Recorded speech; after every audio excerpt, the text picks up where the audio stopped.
बिस्मिल्लाहिर्रहमानिर्रहीम। दिस इज़ Adnan Ahmed from Excellence online platform.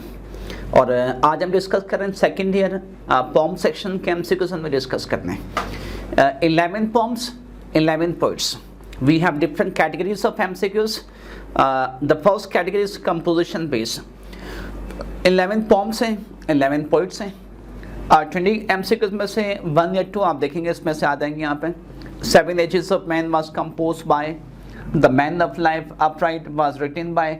सो एक लिस्ट मैंने आपको दे दी है 11 पॉम्स की, और नेक्स्ट से 11 पोइट्स हैं। ये मेंशन किया मैं आपको। Just look at within 2 minutes और 3 minutes it will be easy for you to memorise. ये नेम्स लिखे हुए यहाँ पर और ये आपने यूज़ करना है। 7 ages of man, we have list William Shakespeare. The man of life upright, यहाँ पे देखें लिस्ट होगी Thomas Campion.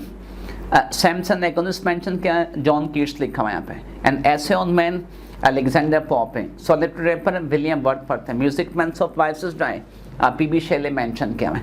Line from Endymion John Keats लिखा हुआ है यहाँ पर। Say not struggle not availeth ही ऑथर क्लो मेंशन किया है।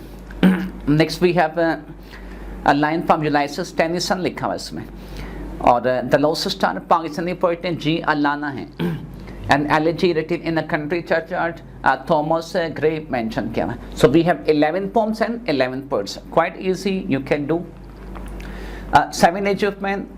Number 2 we have a vocabulary point. अच्छा, vocabulary देखिए, मैं हर फॉर्म की जो vocabulary आपने याद करनी है।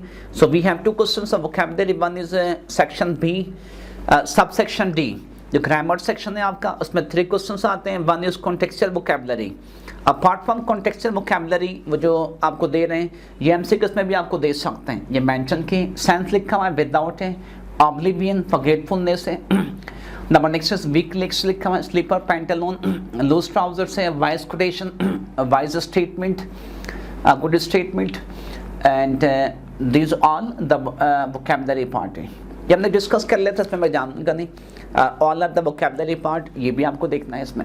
Number 2 7 ages of man is MCQs आपको यूज देंगे। पॉम है, सॉन्ग है, स्पीच है, लास्ट ऑप्शन इज नन है। अकॉर्डिंग टू द बुक ये स्पीच कहलाती है, सही है। अच्छा, next we have 7 ages of man has been taking from, कहाँ से लिया है? We have place of William Shakespeare. यहाँ पे 4 प्लेस लिखे हुए हैं। लास्ट प्ले इनका एज यू लाइक इट, ये कॉमेडी प्ले था, वहाँ से लिया है। Number next is this speech has been taking from, 4 option आपको दिए हैं, ठीक है। 1 of them is correct answer. Number next idea we have this poem is sung by in the forest of. अच्छा, it was sung by Jaques and the forest of Arden की बात कर रहे हैं, राइट। काफ़ी स्टूडेंट्स होते हैं first वाला लिख देते हैं। नो, सेकेंड में जेक्स ने संग किया था। It was compose by William Shakespeare and it was sung by Jaques in the forest of Arden. Option 3 पे जाएंगे हम। This poem is written in 4 options we have. Option last पे आएंगे 10 syllables and 5 stresses। William Shakespeare was, we have 4 options. Periods भी आपको दे सकते हैं। We have 4 and 5 periods। Mainly जो फेमस हैं उनमें से विक्टोरियन पोइट कहलाते हैं, एलिजाबेथन पोइट कहलाते हैं। क्वीन विक्टोरिया जो उनके जो रूलिंग टाइम है उससे विक्टोरियन एज कहते हैं। क्वीन एलिजाबेथन उनका जब रूलिंग टाइम है, क्वीन एलिजाबेथन पीरियड कहलाता है। सो विलियम शेक्सपियर ऑप्शन 2 पे जाएंगे हम। 7 Ages of Man was written in, we have blank verse, a poem which does not have any kind of a stanza, so say blank verse कहते हैं। So it was composed in blank verse. How many years Shakespeare had been leading poet after written As You Like It? As You Like It was a brilliant piece of literature, और उसको compose करने के बाद काफ़ी year वो अपनी position को maintain करते हैं और लीडिंग पोइट कहलाते हैं, ड्रामेटिस्ट कहलाएंगे उस टाइम में। तो 7 years ऑप्शन यहाँ पे राइट है। After the man of life upright, option number 1 MCQs we have vocabulary part. The man of life upright, vocabulary part. Apart from section B जो आपका सब सेक्शन डी जो इसमें 5 mark का अलग से क्वेश्चन आता है, वो उसके अलावा एमसीक्यूज में भी आपको दे सकते हैं। सो इस पे जाएंगे हम। Each stanza of this poem is of इसके जो ईच स्टैंजा है उसमें कितने सिलेबल हैं? ऑप्शन 2 पे आ जाएंगे। नंबर नेक्स्ट इज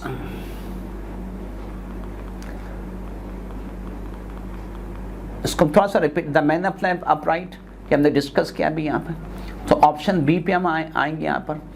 और what is greatness of an upright man, so we have 4 option. अच्छा, it this poem is compose on stanza, stanza 1 पे देखेंगे तो ये क्वेश्चंस का आंसर लिखा हुआ है। सो स्टैंजा 1 के लिहाज से जो राइट आंसर है इसका ऑप्शन 2 पे आएंगे, हार्ट लिखेंगे यहाँ पर। Number next, Thomas Campbell achieve fame not as a scholar, lawyer, doctor, but we have a different option. Option 1 we have poet and dramatist, poet and musician, dramatist and playwright, none is. Option 2 पे आ जाएंगे, he got name and fame not as a scholar, a writer, but as a poem, as a poet and a musician. Thomas campaign compose, इन्होंने काफ़ी book compose की, उनमें से 1 book जो है book of years है। राइट में ये टाइमिंग उसकी मेंशन की है, डेट मेंशन की हुई है। अगर पेपर एडवांस बनेगा तो एक क्वेश्चन दे सकते हैं, it was compose by Thomas Campion. Number 2 जो बुक थी उनकी काफ़ी अच्छी बुक है, observation on the art of English poetry, ये मेंशन किया हुआ है, you will keep in your mind both. Line from Samson Agonistes, first we have vocabulary part, this all are the vocabularies, और ये इसकी मीनिंग मेंशन की गई है। राइट में, सो अगर आप ये भी याद कर लेते हैं, we have 2 benefits, one is section B जो वोकैबुलरी क्वेश्चन है वो भी सॉल्व हो जाएगा। Number 2 we have MCQs part, it will help in MCQs part 2। So vocabulary part quite easy vocabulary, you can do yourself. A line from Samson Agonis has been taken from, it was composed by John Milton, John Milton का play है, उनमें से ली गई है। और play का name क्या है? ऑप्शन 1 पे आएंगे, मिल्टन्स पोइटिक ड्रामा, ये ड्रामा है, पोइटिक ड्रामा है, वहाँ से लिया गया। से जैसे पोम स्टार्ट होएगी उसकी लाइन नंबर 1 जो है फर्स्ट पैराग्राफ लिखा उस पर मैंशन किया हुआ है। ओके, आगे मूव करते हैं। The word Samson originally was taking from, जो सैमसन वर्ड है ये किस लैंग्वेज से लिया हुआ है? Basically it has been taking from, option 3 पे जाएंगे, हिब्रू लैंग्वेज कहलाती है। It was a language man heavenly books, जो बाकी जो बुक्स हैं heavenly apart from the holy Quran, वो इसमें रिवील हुई थी, नाजिल हुई थी, उसी में लिखी गई थी, अबरानी ज़बान जिसे कहते हैं। ऑप्शन 3 पे जाएंगे, उस लैंग्वेज का वर्ड है। नंबर 2 इज सैमसन की मीनिंग क्या है? We have different options. The word Samson, इसकी जो मीनिंग है हिब्रू लैंग्वेज में वो सन कहलाएगी। राइट। नंबर नेक्स्ट है John Milton compose books. John Milton जो हैं, जैसे उर्दू लिटरेचर में डॉक्टर इकबाल जो हैं उनका स्टेटस है सेम के for English literature John Milton का स्टेटस है। एरोपैजिटी का एक बुक है, बहुत फेमस होती है, पम्फलेट टाइप है ये, और इसमें इन्होंने फ्रीडम ऑफ एक्सप्रेशन के राइट्स बताए गए हैं, इंसान को बोलने की आज़ादी होनी चाहिए और लिखा था। और इसी बुक को उसके बाद जो है ब्रिटिश पार्लियामेंट इसको फॉलो करते हैं। सो एरोपैजिटी का। Number 2 is he became secretary of language in 1649, ये पहले डेजिग्नेशन होती थी, पोस्ट थी ये असेंबली के अंदर, अब आई थिंक नहीं होएगी। Next is paradise lost in 1667, 10 books लिखे थे। इंग्लिश लिटरेचर में जो सबसे फेमस बुक है if I am not wrong, और अगर हम इसको 1 में भी डिस्कस करें तो पैराडाइज लॉस्ट कहलाएगी। उसके 10 पार्ट्स हैं वो लिखे हुए हैं। उसके बाद फिर इसको रिवाइज करते हैं, 12 में करते हैं, 1674 में करते हैं। Next is paradise regain and Samson एगोनिस, ये कंपोज हुआ था 1671 में, इनकी एज के बिल्कुल लास्ट स्टेज में इन्होंने कंपोज की थी। जो भी पोइट्स हैं, ऑथर्स हैं, अपनी एज के लास्ट में कंपोज कर रहे हैं और उसमें वर्थ होएगी। इमाम गज़ाली ने काफ़ी बुक्स लिखी हैं, मनाजुल आबिदीन ये अपनी मतलब एज के लास्ट स्टेज में लिखी थी, तो उसमें काफ़ी वर्थ थे। आपकी तमाम बुक्स बहुत ब्रिलियंट बुक्स हैं, लेकिन जो मनाजुल आबिदीन किताबें बहुत अच्छी हैं। तो सेम के विलियम जॉन मिल्टन ने काफ़ी बुक कंपोज की हैं, ये सबसे लास्ट में कंपोज की थी। Samson was capture by the faithlessness of his, Samson को अरेस्ट कर लेते हैं, कैप्चर कर लेते हैं और उनसे बगावत की जाती है। उनसे जो बगावत करते हैं मतलब कोई उनके दुश्मन नहीं होते, उनकी वाइफ होती हैं, ये मेंशन किया। ऑप्शन 2 पे जाएंगे हम यहाँ पर। नंबर नेक्स्ट से द एनिमीज ऑफ सैमसन वर, जो सैमसन के एनिमीज थे वो कौन है? अच्छा, फर्स्ट ऑप्शन इस पैलेस्टाइन फिलिस्तीनी से और ग्रीक से, नन ऑफ देम। ऑप्शन 2 पे जाएंगे, फिलिस्तीनीज क्या था, अच्छा पहले नेशन थी है, अभी नेशन नहीं है। सच एस मुग़ल होते थे, ग्रीक थे, रोमन थे, अब वो नेशंस नहीं रही। अच्छा, the name of the Samson wife, Samson जो इनकी वाइफ उनका नेम क्या है, ये बुक में मेंशन नहीं किया उनका, लेकिन indirectly, so we have option 2 mention किया यहाँ पर। The Samson catastrophe was seen by, catastrophe बोलते हैं जब भी किसी हीरो की डेथ होती है, अच्छे इंसान की डेथ होती है और बिटर डेथ होती है, आपकी सिंपैथी आती है उनके साथ, अपीलिंग फीलिंग्स आती हैं, उसे कैटास्ट्रॉफी कहते हैं। अच्छा, वो जो उनकी सैमसन की डेथ होती है, पिलर नीचे गिर जाते हैं, वो कौन देखता है? ऑप्शन 1 है, 2 है, 3 है, 4 है, तो ऑप्शन 1 पे आप आ जाएंगे यहाँ पर, ये देखते हैं। अच्छा, एक ये जो इनके फादर का नाम है, इनके फादर ने किसी लोकेशन से देख रहे होते हैं। अच्छा, एक बुक में लिखा है इनकी मदर का नेम है, लेकिन जो ऑथेंटिक इन्फॉर्मेशन उनके फादर का नाम है। और ये देखते हैं, ये जो होते हैं बाद में उनके डेथ के बाद ये रिपोर्ट करते हैं, उसके बाद स्टोरी बनाई जाएगी, राइट। सो ऑप्शन 1 पे हमारा है। Number next is line from an essay on man. First we have vocabulary part, this is all about vocabulary part, keep in your mind, this is quite easy for you, it is not difficult. Reason is जो word लिखे हुए या हमने काफ़ी बार repeat किए हुए। Alexander Pope, we have Alexander Pope was a brilliant poet हैं, scholar हैं, राइटर हैं, काफ़ी बुक्स लिखी हैं। उनमें से जो इंग्लिश लिटरेचर में सबसे फेमस बुक आ रही है इनकी, रैप ऑफ द लॉक आ रही है। और नेक्स्ट से मेंशन की हुई है, and then we have these 3 books are quite famous of Alexander Pope. Number next, ये वर्ड मेंशन किया हुआ है इस पॉम में, एन एसे ऑन मैन, और ये किस लैंग्वेज से लिया हुआ है? 1 इज लैटिन है, ग्रीक है, फ्रेंच है और अरबिक लैंग्वेज है। और ये जो वर्ड लिया हुआ है इसकी मीनिंग मेंशन की है, और ये जो फर्स्ट ऑप्शन पे आएंगे लैटिन वर्ड कहलाएगा ये, right. Number second we have this poem is religious dissertation on human existence address by Pope. ये जो अलेक्जेंडर पॉप होते हैं, एड्रेस करते हैं, मुखातिब करते हैं, किसी लॉर्ड को मुखातिब करते हैं कि लाइफ जब बहुत शॉर्ट है, only Almighty is powerful, creator is powerful, बाकी सबकी डेथ हो जाएगी। ह्यूमन एक्सिस्टेंस पे लिखते हैं, ये इंसानी तकदीर के ऊपर लिख रहे हैं, और इनडायरेक्टली या डायरेक्टली उनको मुखातिब कर रहे हैं। किसको मुखातिब करते हैं? So we have 4 options. Lord Bolingbroke लिखा हुआ है, ऑप्शन 2 पे हम आएंगे यहाँ पर। Number second, this poem is written in, so we have different option written in, option 1 पे हम आ जाएंगे। इसमें the different styles of poem, जिसमें पोम लिखी जाती है, तो option 1 is correct option. Second, this poem has, we have different option, option 1 पे आ जाएंगे। मोस्ट ऑफ द पोम उनका जो स्टाइल है पैरामीटर से लिखने का, वो फर्स्ट पे आएंगे। 10 syllables and 5 stresses. Second idea, an elegy in the country churchyard composed by, ये कंपोज की थी, थॉमस करे ने कंपोज की थी। अच्छा, यहाँ पे इसकी वोकैबुलरी मेंशन की जाएगी, जो फर्स्ट वर्ड इसका मीनिंग लिखी है, नंबर सेकंड लिखी है, नंबर थर्ड जो है गॉडेसेस का नाम है। अच्छा, 9 गॉडेसेस थे उनके, उनमें से 1 मेंशन किया हुआ है। अगर एंशिएंट ग्रीक में जाएंगे आप, and then we have 2 names of the parliamentarian leader. 1 name is parliamentarian थे ये, इंग्लिश सोसाइटी के। Number second is opposition leader थे ये पार्लियामेंटेरियन थे, ये मेंशन किया हुआ है। An elegy is a poem that shows, ये क्या शो करती है? We have different option, option 1 पे आएंगे ग्रीफ फीलिंग्स, जब भी किसी की डेथ होती है या कोई सैड इवेंट हो जाता है या बॉम्ब ब्लास्ट हुआ है कहीं पे, जब फेलियर को फेस किया आपने, जो सैड फीलिंग्स हैं वहाँ पे इस पोम को लिखा जाता है। किसी भी पोम में, मर्सिया भी कहते हैं इसे, राइट।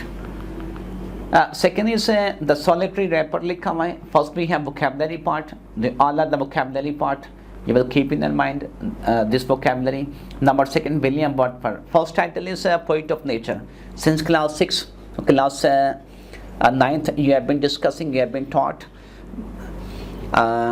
ये जो William word poet of nature है, इनके जितनी पोम्स आती हैं वो सब नेचर के ऊपर मेंशन क्यों हैं। Number second is he was a pantheist, जो नेचर को गॉड एक्सेप्ट करते हैं उन्हें पैंथियस्ट कहते हैं। Apart from pen he compose this poem lyrical ballads है, 1798 में कंपोज की थी। एक बुक में लिखा है 1799 भी लिखा हुआ है। सो 1798 लिरिकल बैलेट्स, इसी में से ये पोम भी लिखी है। अच्छा, लूसी क्रे भी इसी पोम में से इसी बुक में से मेंशन किए। नंबर सेकंड इस इनकी पोम है जो ऑटोबायोग्राफिकल है, मतलब इन्होंने अपनी लाइफ स्टोरी डिस्कस की इसके अंदर. So we have different composition. यहाँ पे हमने 2 कंपोजिशन डिस्कस किए एंड 2 टाइटल्स हमने डिस्कस किए. He was poet of nature and he was pantheist. Number 2 lyrical ballad लिखा हुआ है, सेकंड लिखा है यहाँ पे प्रेल्यूड लिखा हुआ है. अच्छा, she was singing in the language of, वो जो विलीजर हैं, जो फीमेल होती हैं या खातून होती हैं, वो जो गाना गा रही होती हैं, किस लैंग्वेज में होता है? Option 1, option 2, option 3. Gaelic language है. अच्छा, इसकी जो प्रोनाउंसिएशन है वो उसी टाइम हो सकती है, but in this case we pronounce it Gaelic language. Scot language में आ सकती है. ये वोकेबलरी में टर्म लिखा है belonging to the mountain areas of western northern. Option 1 है, ऑप्शन 2 है, ऑप्शन 3 है. अच्छा, ये जो माउंटेन एरिया है ये कहाँ पर है? स्कॉटलैंड में ही है. ऑप्शन 1 पे जाएंगे हम. He bribes and islands are located in the west coast of Scotland, England, Ireland and Wales. तो ऑप्शन 1 पे हम आएंगे यहाँ पर भी. Clear?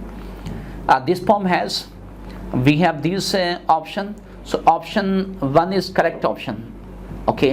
Option 1, option 2, option 3 almost same है. बाय मिस्टेक हो गया ये, लेकिन ऑप्शन 1 जो है 8 लिबिसन 4 बीट्स ये मेंशन करेंगे आप इसमें. Music once of voices die, it was compose by P B. Shelley, और ये लिखी जाती है on the death of poets.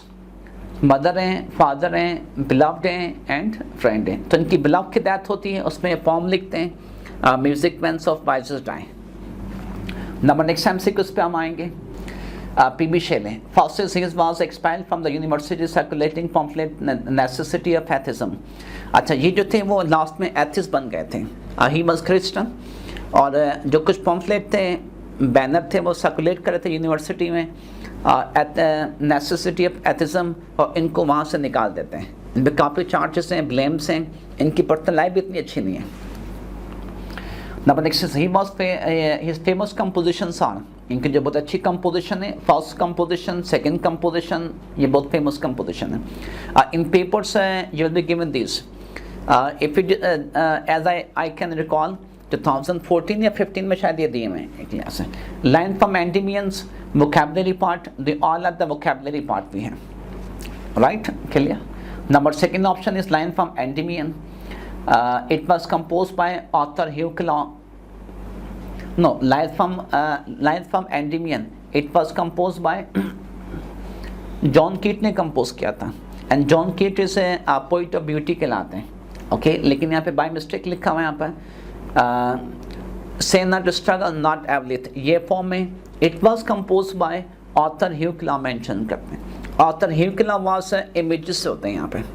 So author Hugh Claw ने जो फॉर्म कंपोज की है वो क्या है? Say not struggle not availeth. Second form में इमेजेस डिस्कस करते हैं. यहाँ पे 3 इमेजेस की बात करते हैं. 1 इज वाटर इमेज है, second we have war image है, नेक्स्ट इज सनराइज इमेज है. वाटर इमेज है 1 stanza, sunrise image 1 stanza, starting 2 stanza जो इनके वो वार इमेज के ऊपर होता है. Number next is line from Ulysses compose by Tennyson. और first we have vocabulary part of Tennyson, they all are the vocabulary part of. Number second is happy island. एक island है, name mention किया हुआ है, इसकी location exactly कहाँ पर है एग्जैक्टली तो नहीं मालूम है. ऑप्शन 1 पे आते हैं Atlantic ocean. Atlantic ocean is quite large ocean है, एग्जैक्टली उसकी लोकेशन नहीं बताई, नॉर्थ में साउथ में कहीं है, ये चीज़ नहीं है. We have this option only. Number next जी. अच्छा, यहाँ पे एक लीडर का नेम मेंशन किया हुआ है, एटलीस्ट मेंशन किया. Was we have different options. Option 1 पे आ जाएंगे. ही वॉज वॉरियर, एक जंगजू थे, एक फाइटर थे, ये फाइट करने वाले थे. Second we have he had been killed by. We have different option. Option 1 पे जाएंगे, he had been killed by. Second is the love sister compose by G Allana. G Allana के बारे में लिखा हुआ है. इनकी जो मेन थीम जो फॉर्म की है वो क्या है? एग्जिस्टेंशियलिज्म है, वजूद के बारे में डिस्कस कर रहे हैं. एंड इसकी वोकैबुलरी मेंशन की है. They all are the vocabulary part. You will keep in your mind this vocabulary part.